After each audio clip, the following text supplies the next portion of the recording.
Hello and welcome to another episode of That Diet Guy. I'm David Sang, and hopefully in this episode we're going to look at some hints and tips to keep you focused whilst you're dieting.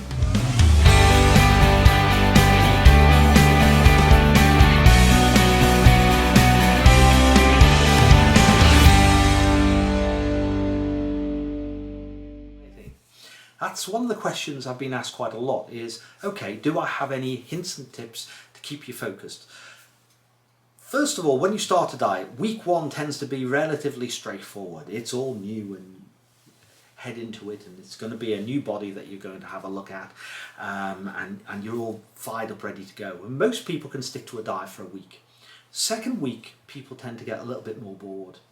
They're starting to miss the takeaways or the food that they've been used to having, and in the third week it gets really hard because now you're starting to break the habits that you got into, and they can be really tough for a lot of people to get out of those habits. So the first 3 weeks of a diet is very critical. If you can stay on them for 3 weeks, at the fourth week it seems to get easier. And as I said, if you're setting yourself up a goal of maybe a stone per calendar month that you want to achieve, you might be on a diet for a month or two, depending upon what your actual targets are.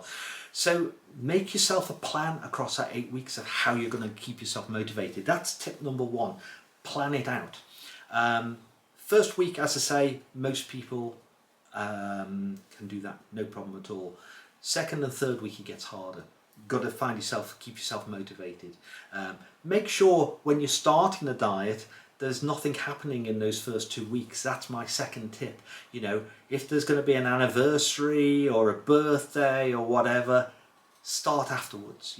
A week here or there of pushing your start date out isn't going to hurt your diet too much.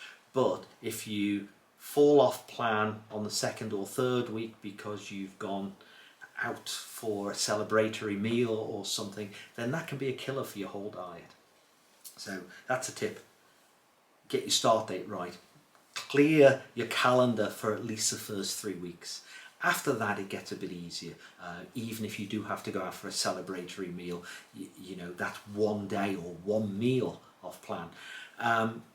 Also, that's the other tip. Think about it as meals. You have 21 meals in a week. If you're having breakfast, lunch and dinner, then that's 21 meals in a week. If you're going out for a celebratory meal, that's 1 out of the 21. Just make sure you get the other 20 right to stay focused. There is no need to get into a situation where one celebratory meal wrecks the other 20 meals. At worst it might be the day, so you have 3 meals off plan, but try not to extend it. The longer you extend it, the more you wreck your diet. So that's the second tip is, treat each week as 21 meals. If you fail on one, don't fail on the other 20. It will have an impact on your diet if you fail on one, but it won't wreck your diet completely. And that's what we're looking for. We're looking, everybody's human, everybody's going to make mistakes. Don't try and be perfect. So across the first 3 weeks, clear your diary, treat everything as separate meals, make sure you've got no celebrations in there, but then have a plan for the other weeks that you are going to be on the diet.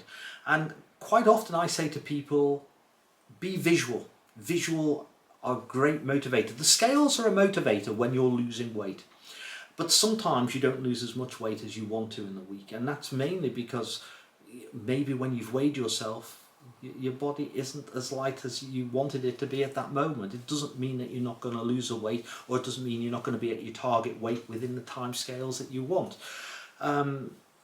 It's just a snapshot of your weight at that particular moment. So scales can be motivating, but scales can also be very demotivating.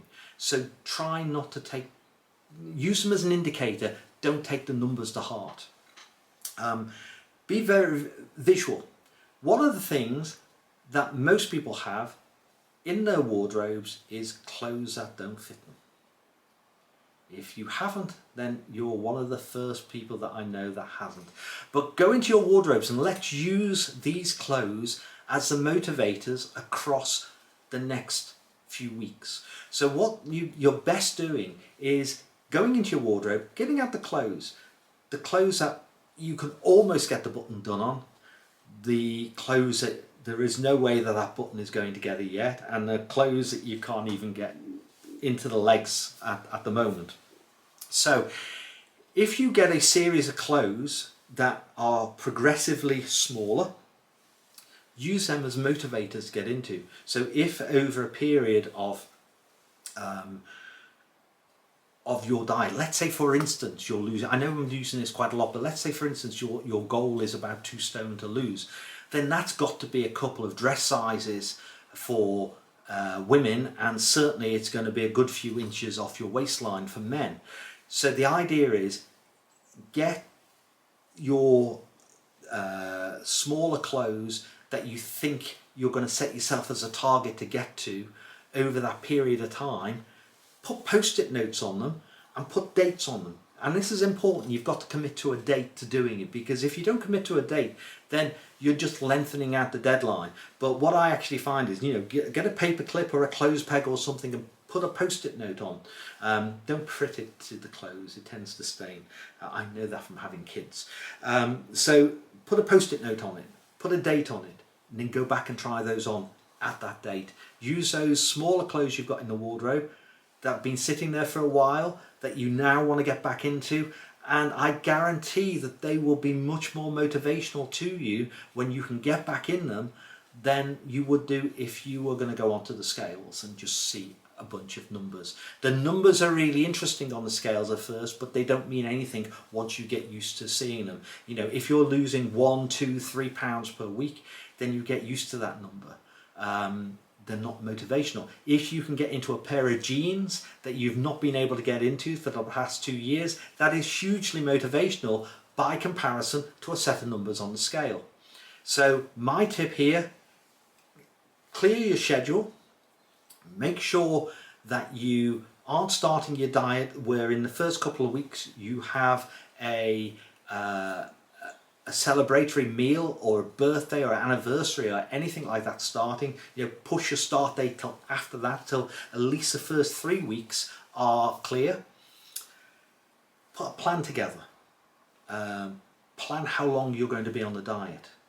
Commit to that time scale, and then find and use things in your wardrobe which will help you across that time scale to motivate you.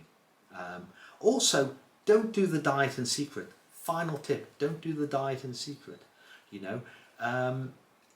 If you're starting to do something in secret, then what you're actually doing is almost hiding the fact that you're going to fail. Most people only do it in secret, is that they believe they're going to fail before they start. If you're going to feel that you're going to fail before you start, then most likely you will fail. So never diet in secret. Tell everybody, I'm doing a diet, I'm going to be on it for 8 weeks or whatever it is, I'm planning to lose 2 stone.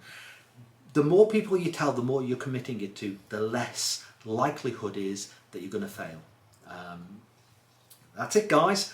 Hope you found this interesting. If you have any comments, put them below. If you want to see more content like this, please subscribe, and I will try and answer as many comments as I can. Speak to you all soon. Have a great time. Have a great week. Bye.